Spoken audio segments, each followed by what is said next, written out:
Glórias a ti, Deus. Aleluias. Boa noite, igreja.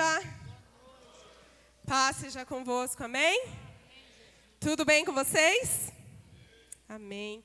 Quem está feliz com o frio e com a chuva? Eu não. Eu gosto mais do calor mesmo. Quem gosta do calor?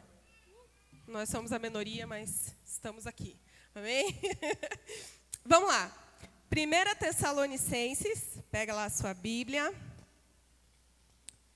do celular ou a Bíblia física. Se você não trouxe, pode acompanhar com a gente lá no telão. 1 Tessalonicenses, capítulo 1, nós vamos ler do versículo 6 ao 8. 1 Tessalonicenses, capítulo 1, do versículo 6 ao 8. Amém?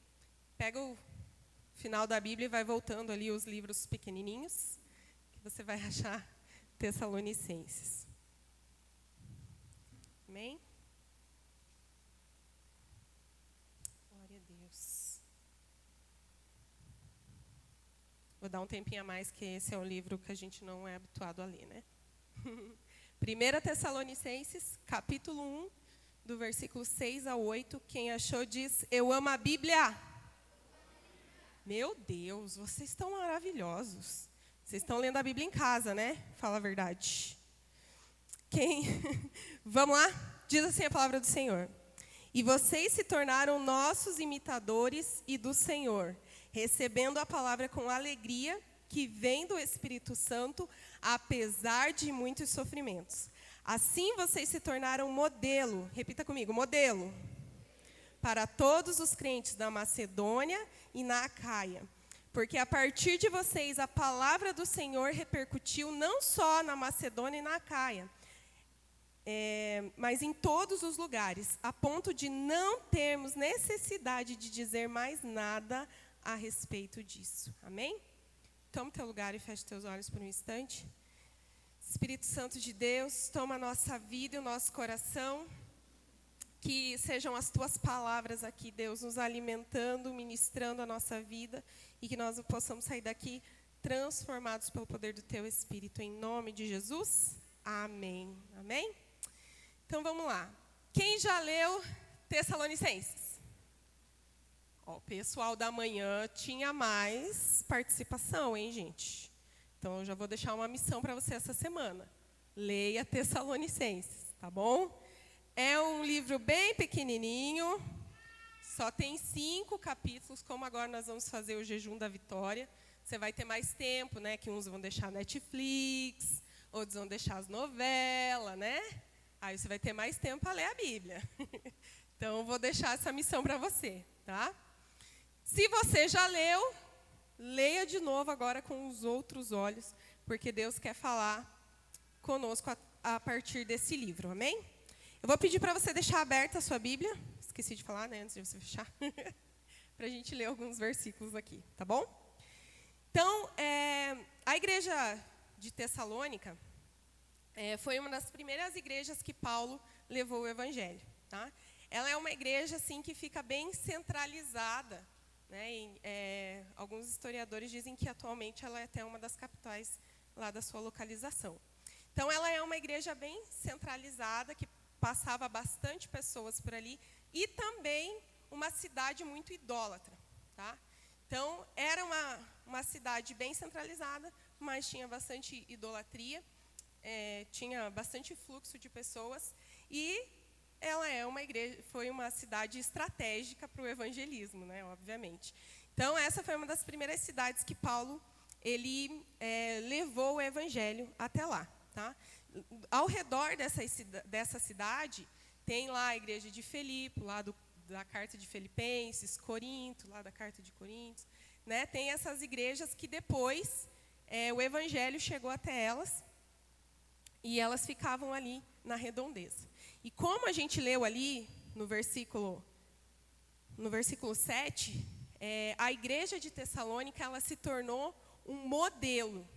Né? Como ela foi uma das primeiras a ser o evangelho chegar até ela, mas também porque ela tinha características que evidenciavam que ela realmente recebeu o evangelho verdadeiramente.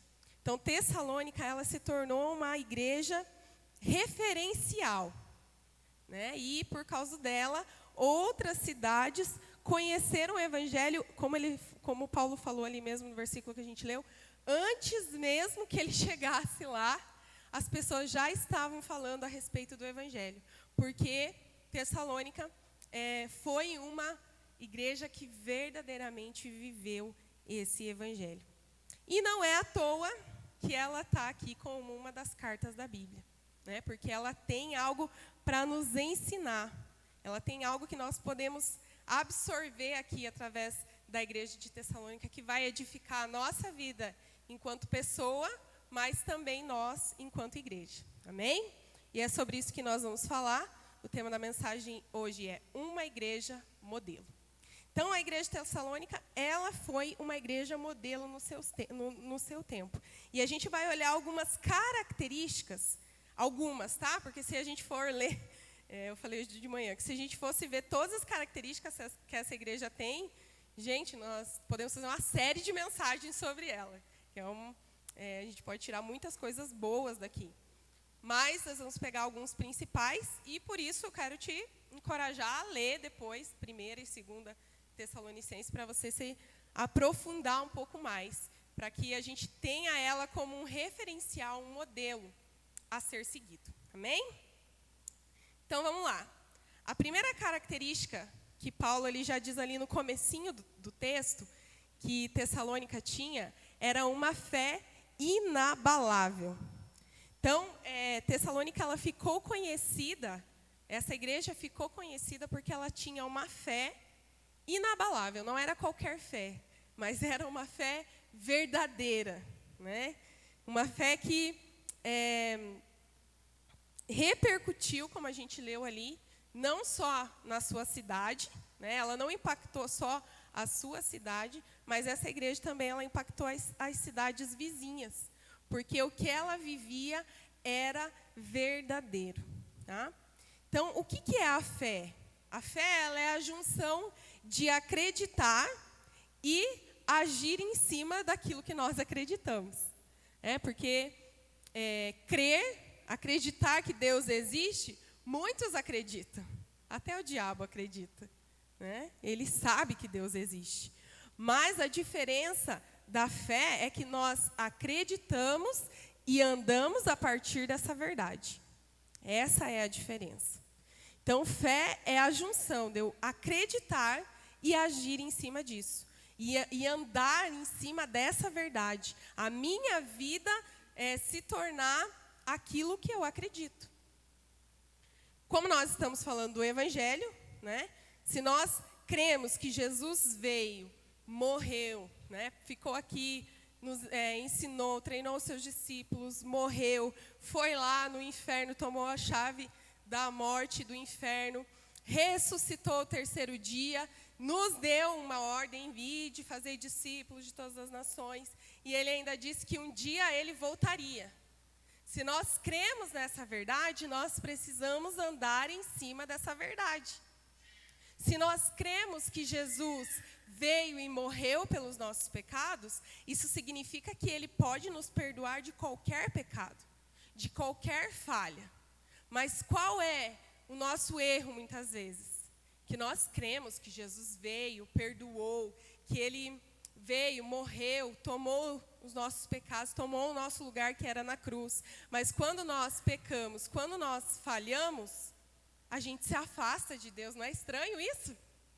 Porque se nós cremos e entendemos que ele veio e morreu por nós, que ele se entregou por nós, quando nós pecarmos e falharmos, porque nós somos seres humanos e isso vai acontecer, por mais que nós estamos andando em santidade, nós deveríamos nos aproximar dele e não se afastar dele. A fé inabalável, a fé genuína, nos faz entender que se nós se achegarmos a ele, nós seremos perdoados. Se nós se achegarmos a ele, nós podemos ter uma mudança. Mas a fé abalável, vamos dizer assim, né? Ela nos leva apenas a crer que Ele perdoa, mas o meu pecado não. Porque o que eu pequei não tem perdão. Mas essa noite o Senhor quer que nós venhamos a analisar se a nossa fé tem sido essa fé inabalável. Se quando nós pecamos e erramos, nós nos aproximamos dEle, nós achegamos a Ele ou nós nos afastamos dEle. Uma fé inabalável nos faz acreditar que quando nós estivermos passando por dificuldade, nós venceremos ela. Porque a palavra de Deus diz assim, tem de bom ânimo, eu venci o mundo. A palavra de Deus também diz que em Cristo nós somos mais do que vencedores. A palavra de Deus diz que nós vamos passar por aflição, mas vamos lá, eu venci por vocês. Mas se nós temos uma fé abalável, nós olhamos para isso, olhamos para o que Deus está fazendo na vida do outro irmão. Nossa, olha o que ele enfrentou, ele venceu. Deus ama muito esse irmão, hein? Mas eu não. Isso aqui que eu estou passando, eu não vou superar. Sabe? Esse povo aqui, eles tinham uma fé inabalável. A palavra de Deus aqui, ó, no versículo 6, no finalzinho, que eles receberam a palavra com alegria que vinha do Espírito Santo, apesar de muitos sofrimentos. Ou seja, essa igreja não era um modelo porque ela não passou por sofrimento, ou porque ela era o peixinho de Jesus, ou porque elas eram os preferidos de Paulo. Não. Inclusive, ele fala que eles tiveram sofrimento. Se a gente ler lá no capítulo 3, Paulo vai dizer de novo, que vocês são modelo porque vocês enfrentaram dificuldades e tribulações e permaneceram. Quem tem uma fé inabalável, permanece, mesmo quando tudo está dizendo ao contrário. Porque ele está firmado nessa verdade. Mas qual é o problema? Que a palavra de Deus diz assim, que a fé vem pelo ouvir, e ouvir a palavra de Deus. E muitas vezes nós não estamos ouvindo a palavra de Deus. Nós não estamos se alimentando disso aqui que vai aumentar e fortalecer a nossa fé. Nós preferimos acreditar naquilo que o diabo diz no nosso ouvido.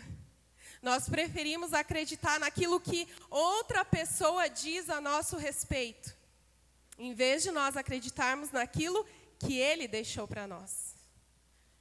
Nessa noite o Senhor quer que nós venhamos olhar para a nossa fé, para aquilo que nós acreditamos e ver se nós estamos vivendo essa verdade.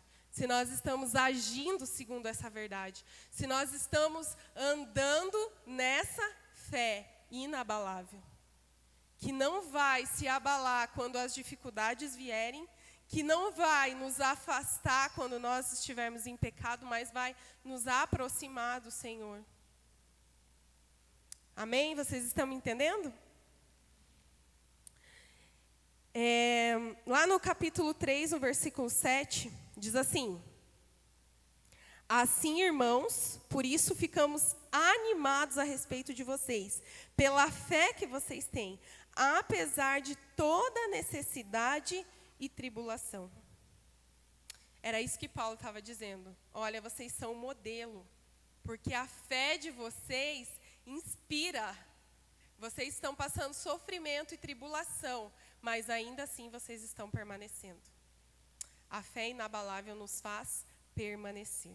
Amém? A segunda característica dessa igreja é que eles estavam dispostos a serem mudados. Como eu falei, ela era uma cidade de muita idolatria. Mas quando o evangelho chegou até eles e eles foram confrontados pelo Espírito Santo, eles se deixaram ser moldados. Eles se deixaram ser transformados por aquilo que o Senhor estava falando ao coração deles. Sabe, o que nós estamos fazendo quando a mensagem vem ao nosso encontro? No culto, na célula. no culto, na célula, no meu discipulado, quando eu ouço a mensagem, quando Deus fala comigo por meio do nosso pastor, do nosso líder, do nosso discipulador, o que eu faço com essa mensagem que chegou até mim? Porque se nós estamos aqui hoje, uma mensagem a respeito do Evangelho chegou na nossa vida, amém? Se não chegou até hoje, você está ouvindo ela agora. Então, ela chegou até nós. E o que nós fazemos com isso? Ah, não, isso aqui não é para mim. Isso aqui é para a Catiele. Isso aqui, não, eu não faço isso, não. Não, isso aqui não é para mim, é para fulano. Ou eu recebo.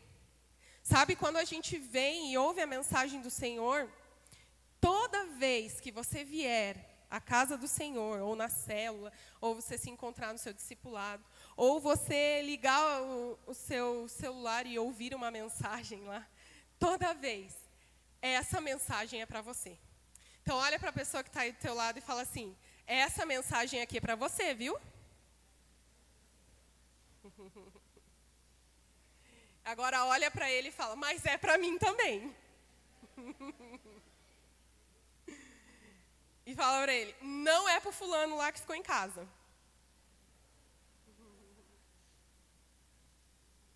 Amém? A igreja de Tessalônica recebia a mensagem e desejava ser mudada. Porque, às vezes, aparentemente, aquilo que nós estamos ouvindo, não é para mim isso aqui. Não, eu tenho uma fé super, eu não me abalo por qualquer coisa, né? Mas se nós estivermos atentos à voz do Senhor, até o final do culto, Ele vai falar conosco. Amém? Nem que seja uma última frasezinha. Não, isso aqui é verdade, isso aqui eu preciso mudar. Quantas vezes eu já vim na casa do Senhor e lá no finalzinho, lá na hora do apelo, o pastor, alguém que estava aqui falou alguma coisa e eu falei, nossa, era isso. Daniele, era isso que você precisava mudar. Ou, nossa, era isso que eu precisava ouvir do Senhor. Por isso, toda a palavra que nós recebemos, nós precisamos receber com o coração aberto, dispostos a ser mudados por ela. Porque é o Espírito Santo que faz a transformação, é verdade. Mas nós precisamos estar com o coração disponível para Ele falar. Acontece que às vezes a gente já vem aqui com o coração fechado. Ah, se for o pastor que vai falar sobre pecado, eu já tenho vontade de ir embora.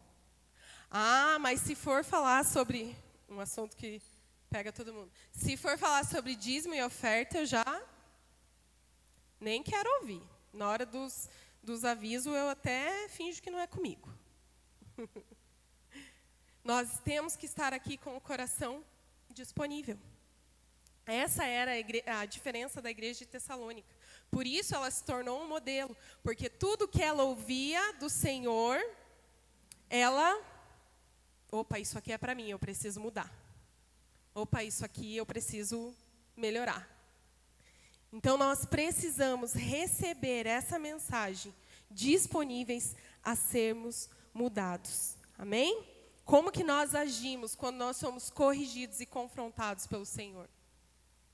Porque a palavra de Deus diz que Ele corrige todo aquele que Ele ama. Então, se nós somos corrigidos, se nós estamos sendo corrigidos, nós estamos sendo amados por Ele. E nós precisamos receber essa palavra. Amém? Quem está comigo?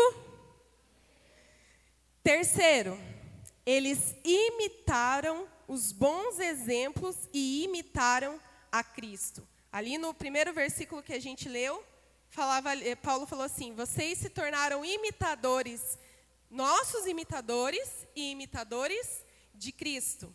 Depois, lá no capítulo 2, no versículo 14, ele vai falar que vocês imitaram as igrejas da Judéia, que foram os primeiros cristãos lá que receberam o evangelho por meio dos discípulos. Vocês imitavam aquilo que eles estavam fazendo. E quando ele fala imitaram, eram os bons exemplos. Não eram os maus exemplos, tá? Era aquilo que era bom. A igreja de Tessalônica sabia reter aquilo que era bom. Lá no finalzinho do livro de Tessalônica, Paulo ele vai ressaltar, olha, retenham o que é bom. Sabe, nós precisamos ter essa cultura em nós, de andar com aqueles que são parecidos com Jesus, de ter perto de nós pessoas que vão nos elevar, que vão fazer nós crescermos e avançarmos na presença de Deus. Nós precisamos, sim, prestar atenção com quem nós estamos andando. Porque aquelas pessoas que estão perto de nós podem nos aproximar de Jesus ou não. E quando eu falo isso, eu não estou dizendo para você não ter mais nenhum amigo que não é cristão. Senão, como que nós vamos levar o evangelho, né? Mas nós também precisamos ter pessoas que vão nos ajudar na nossa caminhada. Porque, como eu falei hoje de manhã, ninguém consegue fazer tudo sozinho. Até para a gente nascer, a gente precisa de ajuda. Quando a gente é pequenininho, a gente precisa de ajuda. Quando a gente quando a gente fica doente, quem que a gente se autocura? Não, o que a gente faz? Vai no médico, a gente precisa de alguém. Nós precisamos andar com pessoas que vão nos ajudar a crescer no reino, crescer na presença de Jesus, nos tornar mais parecidos com Jesus. Nós precisamos imitar, sim, a Cristo, como ele falou ali. Ele é o nosso foco, os nossos olhos estão nele. Mas existem pessoas, né, na nossa vida que representam Jesus para nós. Tem pessoas que vão representar parte de Jesus, que vão revelar parte de Jesus para nós. E é essas pessoas que nós precisamos ter por perto. Se nós não somos uma pessoa, se nós não temos muita empatia por alguém, eu preciso andar com alguém que tenha muita empatia, que transborde empatia, para que eu possa aprender com ela. Se eu não sou uma pessoa, se eu sou uma pessoa que tenho dificuldade de amar, eu preciso andar com aquelas pessoas que amam naturalmente, para que eu possa aprender a amar com ela. Se eu sou uma pessoa que não gosto de estudar muito a palavra, tenho uma preguiça, tenho uma dificuldade de entender, eu preciso buscar andar com pessoas que amam estudar a palavra de Deus, porque isso vai me ajudar a crescer e a avançar.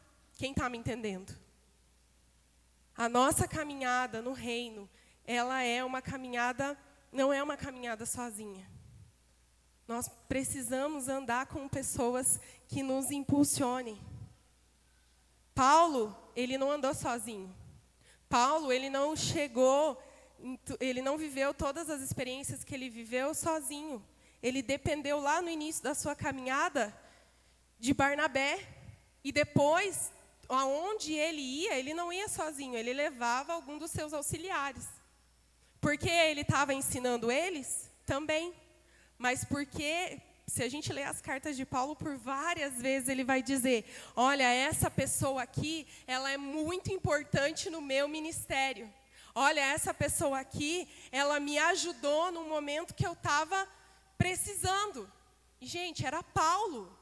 Paulo que viveu as melhores experiências. No final lá de Atos, no final da caminhada dele, ele vai dizer, olha, traga para mim Marcos, porque ele é muito importante. A gente precisa saber e escolher pessoas que vão andar com a gente, que vão nos elevar. Por isso nós temos as células. Nós estamos caminhando no mesmo objetivo, quem está lá na nossa célula. Por isso nós temos o discipulado. Porque se nós não estamos conseguindo caminhar com Jesus, não estamos conseguindo avançar na nossa caminhada com Jesus, nós precisamos buscar alguém que vai nos auxiliar. Amém? Em contrapartida também, essa igreja era referencial, porque não só eles buscavam bons exemplos, mas eles também buscavam inspirar outras pessoas. Sabe, nós também não podemos só, na nossa caminhada com Jesus, ficar, ai, ora por mim, e agora eu preciso que você me ajude a ler mais a Bíblia, agora eu preciso que alguém me ajude a fazer isso, agora eu preciso... Mas eu também preciso ajudar outras pessoas a crescerem no reino de Deus. Eu também preciso olhar aquilo que eu já aprendi com Jesus e olhar ao meu redor e falar, o que eu posso compartilhar lá na minha célula? O que eu posso compartilhar com os meus amigos? O que eu posso compartilhar aquilo que eu já estou vivendo com Jesus para as outras pessoas? Isso também é discipulado. É eu entender que eu não posso só ficar recebendo. Amém? Eu não posso ficar a minha vida inteira aqui na igreja só ouvindo e recebendo tudo prontinho, maravilhoso. Eu também tenho que levantar aquilo que eu já aprendi e compartilhar com outros. Eu também preciso olhar aquele visitante que está chegando lá na minha célula e falar, eu não sei muita coisa, mas o que eu sei, eu vou ajudar ele. Eu não estou aprendendo, eu não aprendi ainda tudo, e nem ninguém de nós, né, aprendeu tudo. Mas o pouco que eu aprendi, eu já vou compartilhar. Era isso que estava acontecendo nessa igreja. Sabe quanto tempo Paulo ficou ali na igreja de Tessalônica? Olá, derrubei, aleluias. É a unção do Senhor aqui. Ele ficou apenas 2 semanas na igreja de Tessalônica. Obrigada, Cátia. Se eu não derrubar, não é eu, entendeu, gente? Essa sou eu. Atrapalhada. Ele ficou apenas 2 semanas na igreja de Tessalônica. Então, tudo que eles ouviram a respeito do evangelho foi 2 semanas. E depois Paulo foi para outra... Foi seguir, porque ele tinha que levar o evangelho. E aí, o que eles fizeram? Ah, não, agora vamos esperar Paulo enviar alguém. Paulo enviou Timóteo para aquela igreja muito tempo depois. Muito tempo depois. E quando o Timóteo chegou lá, essa igreja já estava avançando. Essa igreja já estava sendo exemplo. Sabe? Nós temos que também parar um pouco de... porque nunca ninguém cuidou de mim, então agora, quando alguém cuidar de mim, daí eu vou cuidar de outra pessoa. Gente, se nós estamos aqui, estamos recebendo, aquilo que nós recebemos, nós podemos compartilhar. Aquilo que eu estou vivendo. Não é também para você sair falando e não faz, né? Daí não vai causar mudança no irmão. Mas aquilo que eu já pratico, eu já posso compartilhar. Olha, quando eu cheguei aqui na igreja, eu não sabia orar, mas agora eu já sei. É assim. Olha, é do coração, não é uma palavra, não é uma oração feita, não tem uma regra. Enfim, aquilo que eu já estou recebendo, eu posso compartilhar. Era isso que essa igreja fez. Se eles tivessem esperado um dia que Paulo ia voltar, Paulo nunca mais voltou na igreja de Tessalônica. Eles iam ficar lá, só com aquilo que eles receberam. Sabe? Nós precisamos também compartilhar, porque como eu falo na estação do discipulado, e falo também quando eu estou discipulando alguém, que quando eu estou discipulando, eu também sou moldada, eu também cresço.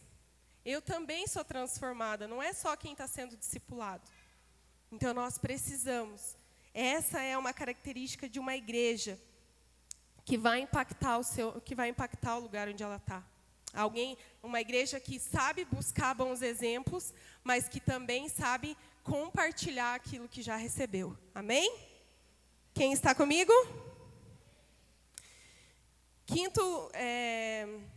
Quinta característica, eles amavam uns aos outros com um amor verdadeiro. Queria que você lesse comigo aí no capítulo 3, no versículo 12, Paulo fala assim. No capítulo 3, no versículo 12, ele fala assim: E o Senhor faça com que cresça e aumente o amor de uns para com os outros e para com todos, como também o nosso amor por vocês. Paulo, ele entendia que o amor, ele é um exercício. Que cada dia eu posso exercitar mais o amor um para com o outro e para com todos. É fácil amar todo mundo, gente? Não, pode ser sincero. Não é fácil amar todo mundo. Tem uns que é bem legal, porque eu me identifico com ele, tem tudo a ver comigo. Nossa, é muito fácil, mas tem outros que não tem. Mas o que Paulo estava dizendo? Que essa igreja amava um ao outro e a todos. E ainda Paulo fala assim, que o Senhor aumente isso que vocês já praticam. E que Ele aumente também o meu amor por vocês. O que Paulo estava dizendo? Paulo, que era o líder daquela igreja, estava dizendo, eu também preciso que o meu amor seja aumentado todos os dias. Sabe, o amor não é, o amor pelo irmão não é uma coisa assim, eu orei aqui, Deus colocou amor no meu coração, eu saio amando todo mundo. Não é assim. É um exercício, é um pouquinho cada dia. Por isso, isso precisa fazer parte da nossa oração. Senhor, eu preciso amar. Aliás, é um dos mandamentos. Então, se nós não estamos cumprindo esse mandamento, nós precisamos dizer, Senhor, eu preciso amar as pessoas. Aumenta o meu amor. Aumenta o meu amor por aquele irmão que eu não estou conseguindo amar lá na minha célula. Aumenta o meu amor por aquele irmão que eu não... Aumenta. Nós precisamos buscar isso. Porque a palavra de Deus diz assim, lá em João, no capítulo 17, uma oração que Jesus faz, que é linda, a oração sacerdotal. Ele fala assim que, para que o mundo conheça que o Senhor me enviou, eles precisam ser um. Esse era o desejo do coração de Jesus, que nós estivéssemos unidos, tão unidos, a ponto de que o mundo conheça a Jesus. E aí, quando chega o evangelho lá em Tessalônica, eles estavam vivendo isso. Eles viviam em amor, e como eu disse ali, é um amor que precisava ser exercitado todo dia, porque todo dia chegar alguém novo, eles iam precisar aprender a amar. Mas eles estavam vivendo aquilo que era o desejo do coração de Jesus. Eles estavam tão unidos, o amor estava ali, que as pessoas ao redor conheciam quem era Jesus, através deles. Não só das palavras, mas porque eles agiam e viviam conforme o evangelho que eles pregavam. Amém? E por último, eles aguardavam com vigilância a volta de Cristo.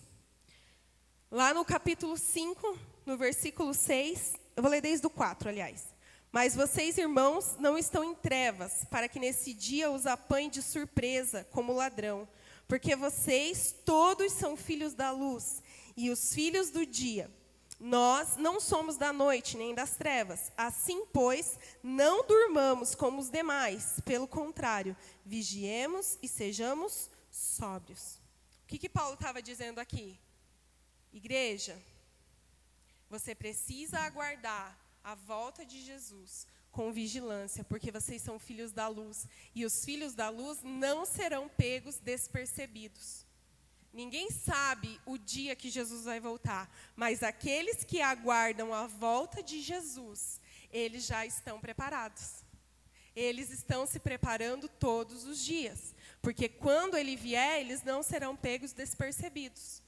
Não é assim que conta a parábola das 10 virgens? 5 estavam preparados, e as outras 5 estavam aleatórias. Estavam ali. Quando ele voltar, eu vou lá e busco o óleo se faltar. Quando ele voltar.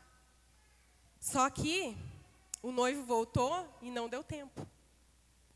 Uma igreja modelo, uma igreja referencial, uma igreja que vai impactar o lugar que ela está o tempo todo pensando na volta do noivo. Sabe? Quem já foi noiva ou quem está noiva aqui vai entender que a noiva, quando ela vai se preparar para casar, ela não fala de outra coisa a não ser sobre o casamento. Tudo para ela é sobre o casamento. Tudo para ela é como vai acontecer, quando esse dia vai chegar, quando as pessoas vêm falar com ela, sobre o que elas falam? E aí, está ansiosa para o casamento? E aí, já está se preparando para o casamento? Porque aquilo é algo muito importante para ela. Se nós somos a noiva de Cristo, a igreja que espera a volta dele, nós precisamos ter essa expectativa. A nossa palavra precisa ser sobre isso. As nossas conversas precisam ser sobre isso. As pessoas precisam chegar em nós e falar sobre isso. Sabe? A igreja de Tessalônica, ela estava vivendo essa verdade. A fé delas era tão real e verdadeira que as pessoas que não estavam ali em volta dela, as que estavam em volta e as que não estavam em volta, sabiam que ela vivia essa verdade, que um dia Jesus voltaria e eles estavam vigilantes e atentos para o dia que ele voltasse. Nós, igreja, precisamos estar vigilantes. Nossa, mas já faz tanto tempo. Ah, nossa, mas a minha avó falou que ele voltaria e até agora nada. Nossa, mas não falaram que lá no começo da pandemia agora Jesus volta e ele ainda não voltou. Mas nós precisamos estar vigilantes e atentos. Nós precisamos estar como a noiva preparada. Se ele voltar agora, eu estou preparada. Se ele voltar daqui 5 anos, eu estou preparada. Se ele voltar daqui 1 ano, eu estou me preparando, porque é isso que eu quero. Então, se nós somos essa igreja, se nós queremos ser essa noiva, nós precisamos estar vivendo nessa verdade.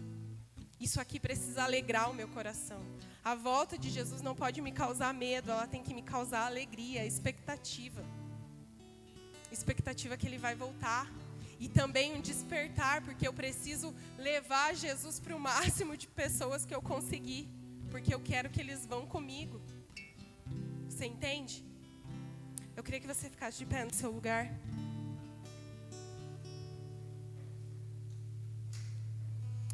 Como eu disse lá no começo, essa carta ela não está aqui por um acaso. Deus permitiu que essa carta, esse modelo de igreja, estivesse aqui até os dias de hoje, para que nós olhássemos para Tessalônica e víssemos essas características nela, e olhasse para dentro de nós e buscássemos ter essas características, e buscássemos ser essa igreja de uma fé inabalável, essa igreja que está disposta a ouvir aquilo que o Senhor tem a dizer e praticar.